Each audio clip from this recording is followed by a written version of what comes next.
Ladies and gentlemen, hey, we're back. We want to thank you so much for all of the great response that we got from a show we did a couple weeks ago. It has been phenomenal. Thank you for calling. Thank you for emailing. We are the Woodlawn Restorative Justice Hub, and we're located in the Woodlawn area on the south side of Chicago. We have a platform, and we want to truly thank CAN TV for inviting us to come back, and we want the young people of the neighborhood to have their voice. And in fact, the restorative justice hubs are located all across the city. This is a new one, and we're having a lot of fun with it. We're learning so much, and it's very, very important for the people who are in the hub themselves to have a voice. And today we have a very special guest. His name is Kenneth, and we'd like to welcome you, Kenneth. Thanks for coming. Thanks for taking out of your day today on a Friday, on a real hot June Friday, to come and tell us a little bit what's going on about you. So I would like you to say hello to your audience.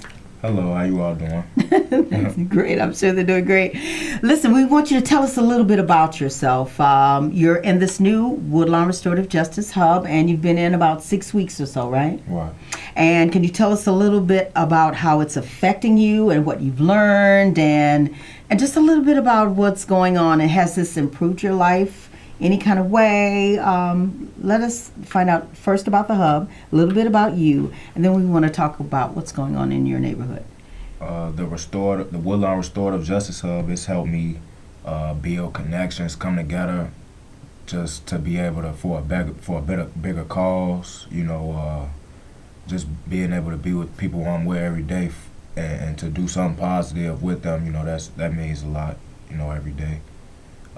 What goes on in my community, it's a lot of miscommunication in my community. It's a lot of mistrust in my community. It's a lot of violence in my community, and we don't have a lot of resources. So that's really the root of everything. But how people were raised and everything, Sure. It has a lot to do with everything. Sure. Can you tell me a little bit about, you spoke about the lack of resources. What do you mean by the lack of resources? Jobs, education, training? What do you mean? Everything, jobs, education. It really starts with education, though. We should self-educate ourselves, but the schools that we have for our children, they not teaching our children things that'll have them to be productive, Yes. They're teaching things to slow them down and to show them that they need to always just to be dependent, it seems like, like to not show them what their history and stuff like that, so. Right. Do you think that they're relative, what they're teaching or how they're teaching? Do you think it's relative? Do you think that schools, though, have the resources themselves to be able to really help? Because our city doesn't focus on education. They send their money to everything else but education. So, no, I don't feel like school or our education system is relevant to the children. That's why they don't go. Okay. Because children know what's relevant to them and what's irrelevant to them, Okay. All right. Can you tell me a little bit about economically what's going on in the community? Like as far as like? Well, I guess like the cost of things. Are there stores? Are there resources for people to have good living conditions? Oh yeah, it's always stores. It's just we don't own the store, so it's like we don't benefit from the stores. Are there big grocery stores in the area, or just little neighborhood store kind of hub kind of things where where they can go get the things that are really nutritious for them? Are there big stores like a Whole Foods, so pretty much they would go north to Hyde Park to get that? They would go to Hyde Park to get it, or they would go further south. Or further south. Can you tell me a little bit what's going on with jobs? Are there opportunities for people to actually work and make a living, earn a living? I mean, it depends on what you consider a living, like $10 an hour. For somebody would make, say, children or something. That's to me not a living, but I mean, there's opportunities for people to get a job if they want to. You're right at the base of the University of Chicago. Are there a lot of people in your neighborhood of Woodlawn that actually work there? No. Okay, and you went to school in this particular neighborhood? Yes, I have. Were you well taught? Yes. Not really, but. No, be honest. Tell me exactly. I was self-taught. A lot of things that I learned was because I actually went out and researched them myself. So, but it didn't have nothing to do with high school, honestly. Art programs, after-school programs, music, math, science. anything like that going on in the neighborhood to kind of help the kids get I honestly one-up? feel like basketball to me like give children confidence to do other things like what you just said. Like basketball gave me a lot of confidence. I didn't used to have confidence. It gave me confidence to do things. I became good at basketball. So Are you real good? yeah, I'm pretty good. All right, I like the confidence. Can you tell me a little bit about what you don't like about living in this neighborhood? Let's talk about the violence just a little bit. Tell me about what's going on in Woodlawn. Just a lot of people. I guess when you don't have resources to get money or to do other things. You might take your problems out on do it another way. I feel like if everybody had resources and money and things that they really needed and truly needed, then the anger that people have built inside of them You wouldn't be touched on so, anger. wouldn't be so Let's deep. address that. Let's talk about that anger. Let's talk about that. Talk about the anger. What's at the source of it? Are people full of hope? Hopeless? What's going on? What's the source of the anger? Is it frustration that they can't seem to advance, or what is it? I mean, it's just how life comes at us. Young black men, life comes at us in different ways. Like they attack us from all angles. You know what I'm saying? You have to worry about the violence. You got to worry about eating. You got to worry about clothing yourself. You know what I'm saying? And it just that'll depress any human being put under that circumstance. And so a lot of people deal with their depression by many different ways. I like to play basketball, but a lot of people deal with it. They may, and that contributes to violence when people have lack of resources. Okay. I want to thank you so much. Once again, we are the Woodlawn Restorative Justice Hub. There's a number at the bottom of the screen, and you can call 312-738-1060. We're here with Kenneth from the Woodlawn Restorative Justice Hub, and I want to give you a little information about that. That's the Woodlawn Restorative Justice Hub, and our phone number is 773-536-9317, and our email address is the WRJHub@gmail.com. And right now we have another gentleman who has joined us, and your name, sir, is? Richard Allen. All right, nice to meet you. Thank you for coming out and giving a little bit of your time on a Friday. I want to talk a little bit about how you think the Hub has enriched your life, especially a new one. We've got a lot of people who are teaching not only music and arts and a lot of things that can really try to give you some kind of release. Let's talk about a little bit. How has this affected you? It's really helped me, like get my mind away from negative, separate myself from helpful things. It really gives me drive, gives me a drive to, do better for myself and put myself in a better position, better position to do better, be positive. Do you think this is how has it enriched you? And tell me a little bit what's going on in your neighborhood. What's going on in Woodlawn? Woodlawn has a lot of killing, unloyal, untrustworthy, not honest at all. I mean, a lot of authority issues just as well. When you say not trustworthy, are you speaking about people who? Everybody. The residents or people who are in a seat of power in this neighborhood? Do you think that people are committed? I feel like people in the seat of the neighborhood is just they don't care. They only think about the money at points of time. Okay, you say they don't care. Let's address that. Are you saying that you personally feel that they're not committed to see people do better in the neighborhood because you're sitting on prime real estate, baby? And when they get that presidential library up and the ground is broken and there's going to be a lot of people who will be displaced, I want to talk about that. I want to know how you really feel about that. Talk to me. Tell me. I feel like the library, like you said, will be another way for them to have a reason to, erase a lot of people. And what people don't understand is that Woodlawn is not the only community that has problems, and Woodlawn is one of the communities that don't have enough resources to get away from the problems. Okay, so when you say resources, are we talking about housing? Are we talking about jobs? Are we talking about education? Housing, jobs, schools. Schools that treat their children like they're in prisons. Like it's a lot of things that the children of Woodlawn, the youth more than the children, really like people from 18 and younger, and then, you know, people before 25, you know, they still have to deal with certain situations of Woodlawn about their safety, not just from the youth. Safety from each other, or safety other, from authority? Each other, authority, because, you know, just like everybody else knows, authority is not 100% always correct. Let's address this. There was a 3-year-old baby who was shot on Father's Day, not too far from where the hub is. Tell me a little bit about that. Oh, we've got a caller, but can we hold with the caller 1 second? Stay with me, caller. I want to have you address that. What's the cause of that? Why are babies at risk? Why are people at risk? Bloodshed is everywhere in Woodlawn, and not just Woodlawn. It's more about Chicago, period. And they have to understand that the youth, you know, has their limits to dealing with certain situations. And if you can't really sit there and help them, or, you know, give them an extra way to leave the negative alone, how can you blame them for wanting to take out that anger? All right, I'm gonna hold you for just a second. Caller, you on the air? Yes, I wanted to make a couple of points. One with regard to the young gentleman there's statement in terms of young people expressing anger. I certainly do agree that we need to invest in young people and resources need to be made available.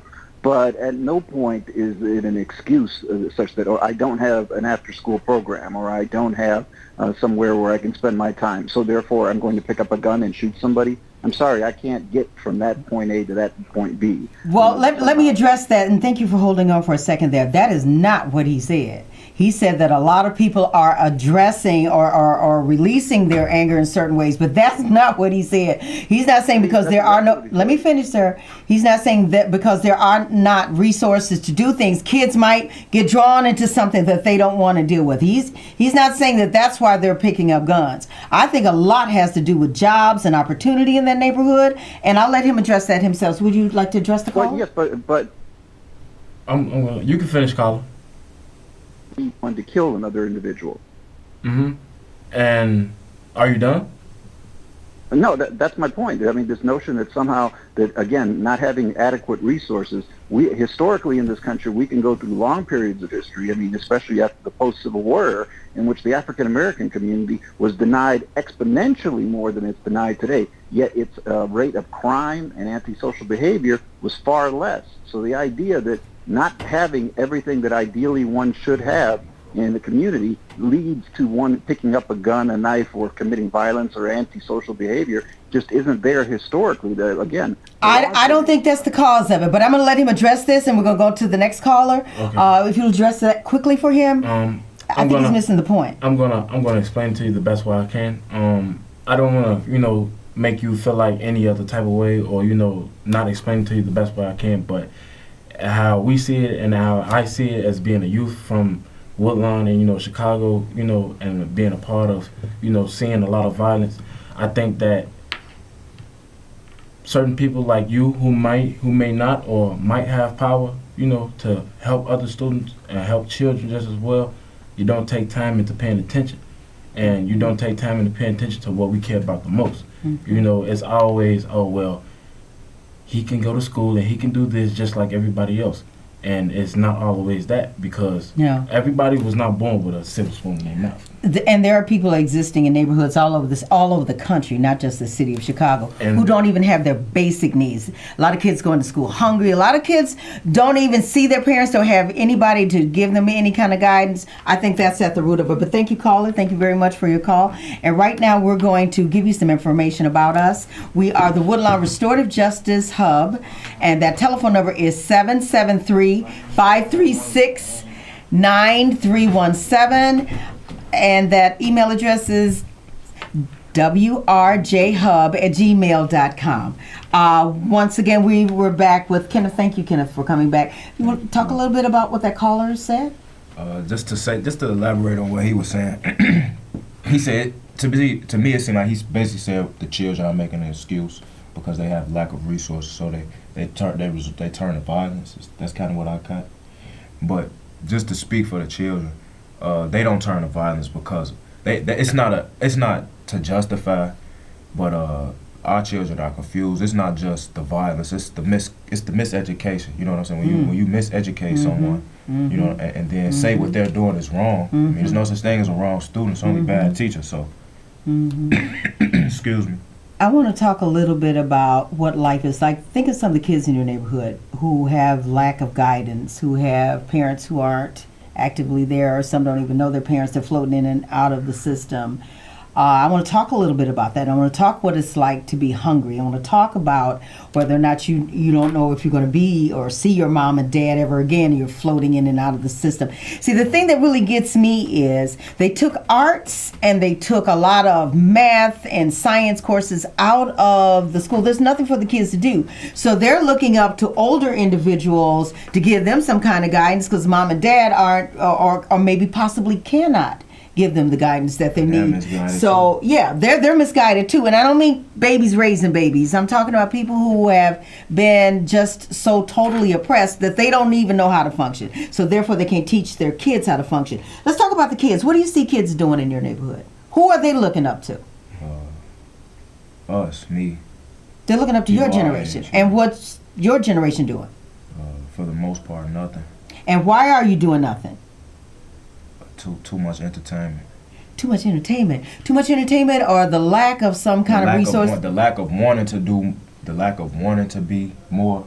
Too much entertainment. The lack of resources. The lack of education. Miseducation. Brainwashing. When you say entertainment, do you mean too much? You just Facebook, Twitter, Instagram, Snapchat, let's address video games, things that keep you not paying attention to the real world. Okay, so you're pacifying yourself. You're not really being able to deal and function in the world, so you retreat to fake life. Fake life? Oh, explain fake life. What's fake life? The internet, social media. People can't function in real. When you see people that be on the internet and they got so many followers, you see them in real life. They can't hold a conversation. They can't function in real life. Everything's text, no personal conversation, no contact. But on fake life, that's what they can. Sitting right on the edge of the University of Chicago with all the resources of one of the greatest institutions in the world, what can you guys do to try to take advantage of what's right there at you? We have to put ourselves in positions to buy property, buy stores, buy things away from these people so that we can have them to give to our children and we can benefit. We don't have gas stations anymore. We don't have grocery stores anymore. And no jobs, right? No jobs. So there's no money. There's not a constant flow of money that you can sustain yourself. I want to talk a little bit about one of the gentlemen that I interviewed a couple weeks ago.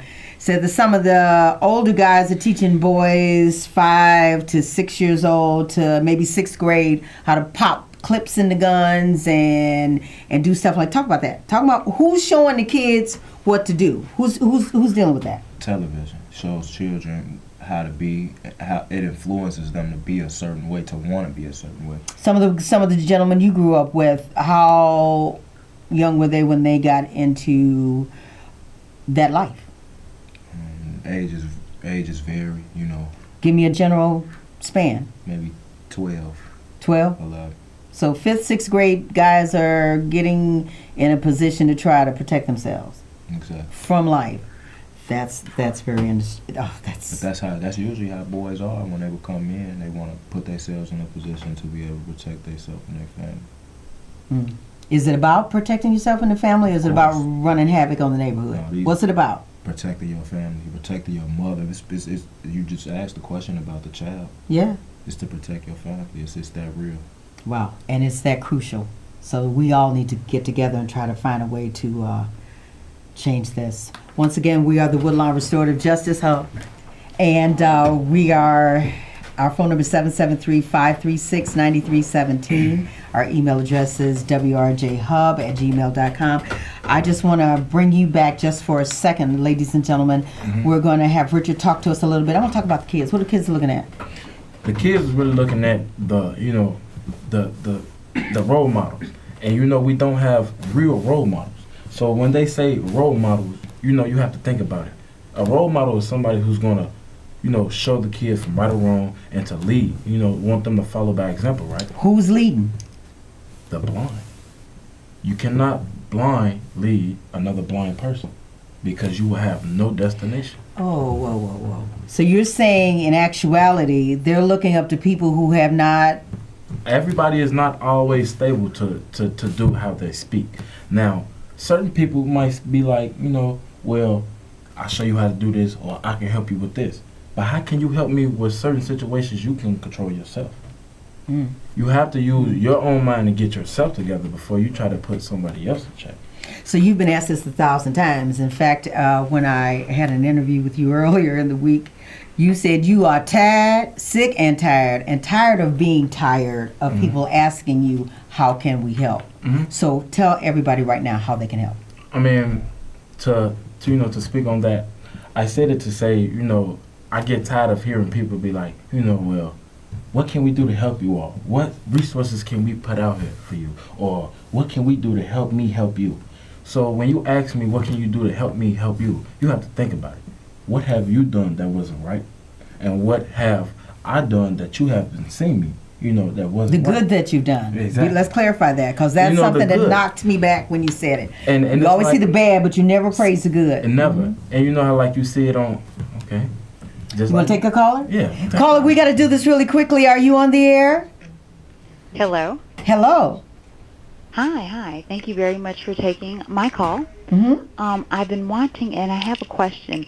I've been reading a lot about Woodlawn recently, and I've heard that it's what they're calling an up-and-coming neighborhood with new jobs and opportunities coming into the community.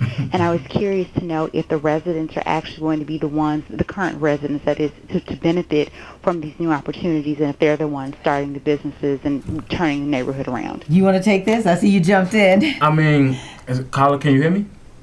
Yes. Yes, you can hear. To be honest, no, we're not. A lot of residents that live in the Woodlawn community, like far as 61st, 62nd, and even 63rd, around behind Hyde Park High School, no, we're not. We're not interactive with a lot of things. We're not allowed to go a lot of places. We're not allowed to do a lot. We're not allowed to say a lot. And they really want to wipe us out because of the fact that they're afraid if we speak or if we really come together and open our mouth about certain situations, it's going to be exposed to the real. And that goes back to exactly what my fellow homie was just saying. He was just speaking on the fact of the role model that we don't have. Yeah. There's just to make it quick, there's a new trauma center coming. And they fought really hard to get that because a lot of people died on the way en route to some kind of a trauma center, whether it was Northwestern or Christ Hospital. And so they fought hard to get that. Now, let's see what they do as far as getting people who are going to be contractors, the new doctors that are going to be coming in, the nurses, people who are going to be administrators or a resource that will help that community grow. Let's break ground on giving the people who live there and endured living there for decades a piece of that pie. So thank you, caller, for that. And we hope, let's be hopeful. Let's say we hope that things turn out where the residents will benefit because they've endured through the hardship of it. Let's see if they get a piece of it. I'm going to ask one more guest to come on, and really I can only give him a few minutes, but let me once again give you this information. If you want some more information about the Hub, it's right here. It is the Woodlawn Restorative Justice Hub, and our phone number is 773-536-9317. Our email address is WRJHub@gmail.com. And right now we have the Associate Director of the Woodlawn Restorative Justice Hub with us. His name is Jonathan, and I'd like him to talk a little bit about, I know time's running out. My God, it went so fast. So let's talk a little bit about what it is you're doing, and we got like 3 or 4 minutes to do that. So take it, Jonathan, and roll with it. Sure. Appreciate that, Peaches. Basically, at the Woodlawn Restorative Justice Hub, it's a fairly new initiative, but what we've done is sought to engage young people from throughout the Woodlawn area in a program in which we have like a 6-week intensive, and then we'll continue throughout the rest of the year, basically trying to expose them to different opportunities that they may have, different skill sets, but really, most importantly, the support that they may need in their everyday life that maybe, as the young man said earlier, may take some of the pressure off, their real life situations that they're dealing with, and hopefully help to focus on what they want to do in the future. Talk a little bit about the training that we're trying to give them. Give them, everybody a little idea of how intensive it is and what's being offered. Yes, ma'am. So basically we have, they've gone through a week of job readiness training, 2 weeks of artistic expression and training in the arts, of which this is a part. We've done 2 weeks of civic engagement, so learning about, what is civic engagement, and actually, going to different events and participating in things to try and understand how do you take an issue and make it a true effect on it, as an everyday person in your community. And I know I'm forgetting something. We have 1 week of, and most importantly, restorative justice training. So really, learning about peace circles and creating safe spaces for being able to express themselves. And I really appreciate all the guys that we've had participating because they really have brought and opened themselves up and kind of trusted us through all the bumps and bruises of any new initiative. But they're still here, and we're still working, and hopefully we can continue to move forward, because the thing I hear is they, and this is what I was always taught, they have the solutions to the issues in the community. It's whether or not the resources are going to be made available for those solutions to actually be put in play, and not 5-10 years from now, but now. Right now.